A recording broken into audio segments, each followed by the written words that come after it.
Hey everyone, Johnny Struggles here, and we got the Last Starship update 21B. Now, this is the last update in beta. This is the last update before version 1 release. They've announced that version 1 of the game will be released on February 3rd. That's less than 2 weeks away. Really soon here. Excited to see finally hit version 1. Update 20 was a small one. Update 21 is also fairly small, and I imagine the V1 release will be fairly small. It could be surprising. They could have something major in there that didn't know about. One thing was update 19, they got the interstellar logistics released, and that's a huge game changer to the way the game plays. Much improved. So anyway, I'm hoping they release a video. It'd be nice to hear what Mark and Chris say about the game, going from pre-alpha all the way out to version 1, and see what they say about the future. I did see their account, the ivsoftware account on Reddit, did comment about they will be doing some updates after the version 1 release, so it'd be nice to hear what their plans are. I'm assuming most definitely it will be bug fixes and more quality of life things to be resolved. But it'll be interesting to see what they have planned, what their ideas are. I do enjoy those Mark and Chris videos. I mean, if they decide they ever going to stop game development altogether, if they just got together like once a month and BS'd about whatever they were interested in that month, I would probably watch that. I'm not gonna lie. They can start a new channel. So, looking forward to seeing one of their videos. Anyway, so let's go back. I did not do a video for update 20, and we've not heard from Mark and Chris since we went in the beta, because I'm sure they're, well, not so much Mark, but Chris has probably been busy developing the game. And they've probably all been busy getting ready for version 1 release. So anyway, no video from them recently. Update 20 was, like I said, a smaller one. The main thing worth noting new in that was being able to queue the research, which is great. So you can now queue up the queue. Let's see. So if you go to research, you can click up here and hit queue research, and it puts it on there. So you get there, 1 and 2. I have no research ability, and then here, queue. See, now it takes its place. Yeah, so you get some queuage ability there. That's not great. Before I had seen where I was researching, but I also could queue on another branch as well. So I don't know if there's a bug there, or if it's just me having the game right at the start and doing this with nothing available. I don't know. Either way, this is nice because you can say I can just queue this up and leave it for a bit. Because I always forget. I click one thing, it researches, then I don't hear, just miss that the research is done, and get back to it later. So queuing is good. I'm pretty sure you can queue more than this. This might just be my setup in maybe creative mode. Hard to say, but be aware of it. That's new. Okay. What else? So in update 20, they also changed the point system for ranks, or ratings. Your rankings, it says ratings, but your ranks. For all these items here, you can get up to rank 10 as the max. They changed the point system, make it more easily attainable. Before, the numbers went extremely high and it was hard to get some of these ranks. It's rank 10.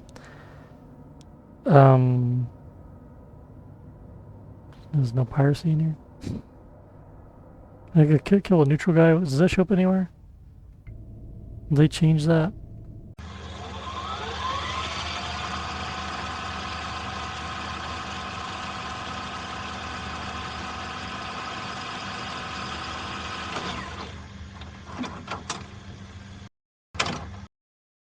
Illegal activity, there we go. Criminal rating, there we go. Ratings criminal. Down there at the bottom. That's what I was looking for. Rank 2. That still doesn't do anything in the game. So it's one of the things we're want to see. I don't know if like maybe you start getting randomly attacked, or you can't trade to certain places, or what. But it'd be nice to see something occur, from some penalty occur for having a criminal rating. And of course some way to reduce it.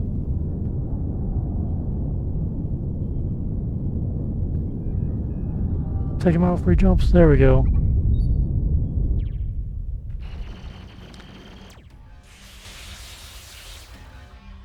My combat rating went up. That's good. Always a bonus. Alright, so the hidden criminal rating is still there. And it'll be interesting to see what comes of that, if whatever feature they plug into that. Anyway, for update 20, that's the major things worth noting. For update 21, now the ship editor is huge. So we go to edit. I can't zoom out. That's one complaint. Here, let's pause the game. As we're taking on fire from somebody.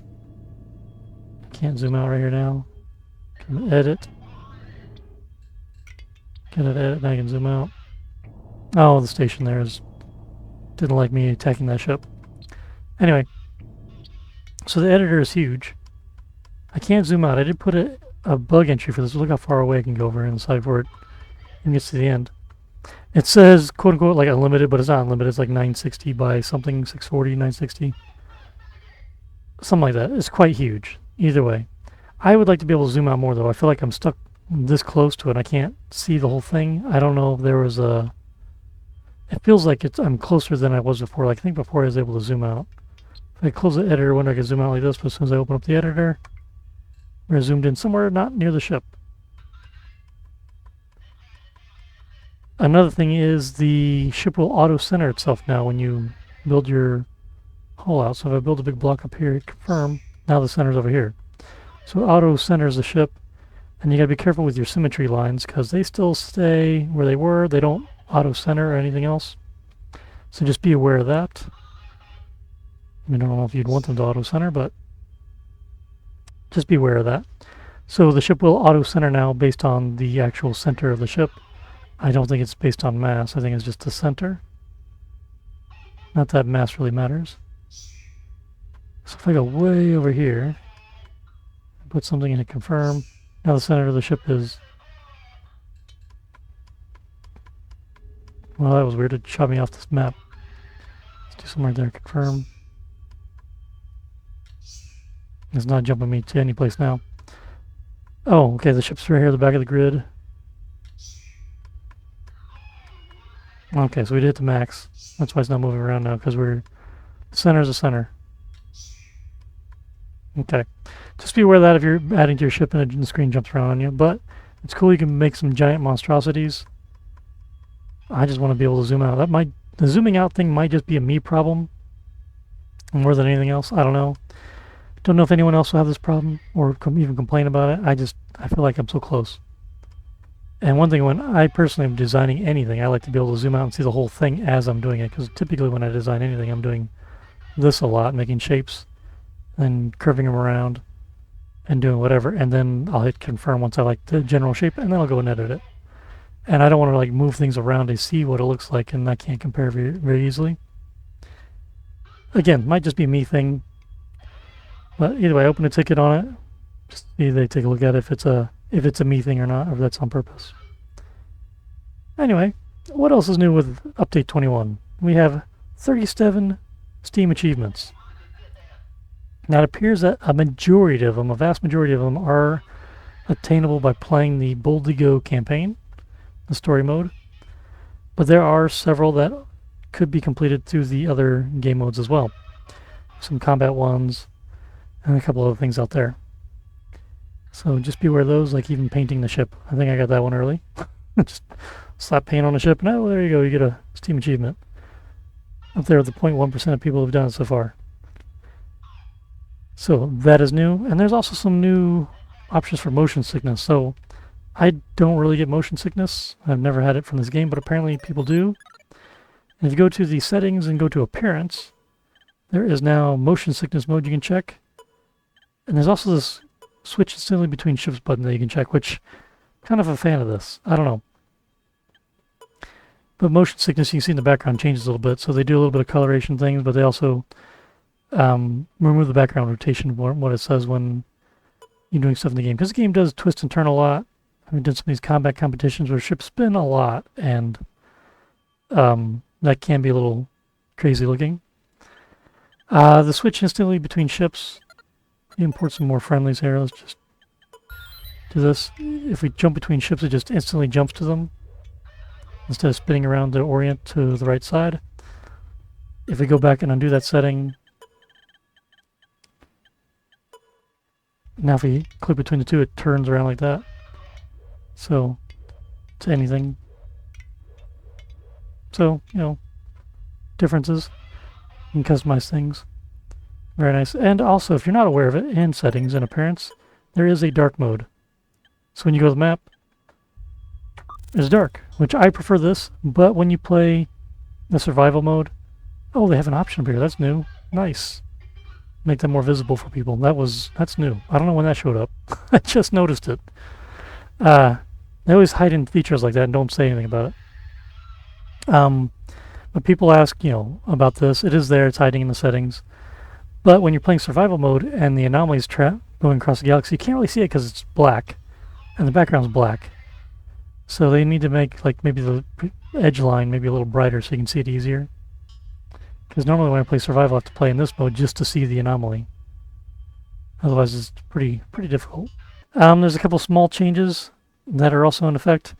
The main thing is interstellar logistics. In my opinion, the main thing is that you have it until storage is at a certain level. So you can say collect, ore until you have this much on board, then quit, which is great.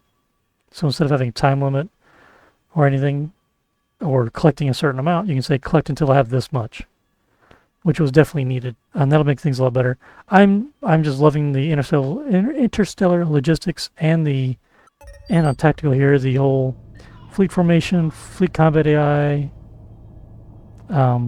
These two things make it fleet formation and fleet combat AI make it a whole lot easier to automatically manage a bunch of ships, especially in Boldly Go when you got different ships doing different things, and setting up interstellar logistics to travel places and automatically do stuff. It makes it a lot easier to manage, and it just makes the game more user friendly. I would say instead of having to manually control, instead of micromanage every single thing, makes it a lot more nicer. I don't know, best way to say that. I appreciate it. It's nice. It's very nice. And that's basically it. There's also, obviously more quality of life features, more bug fixes. There might even be a couple things I have not noticed yet that weren't mentioned. But again, looking forward to V1 release here in less than 2 weeks. Again, hopeful that we'll get a video from Introversion talking about it and what their plans are going forward and what we should expect. And, that's it. We will talk again here in a couple weeks. Thanks for all for watching, and see you on the next one. All right, thanks for watching, everyone, and bye.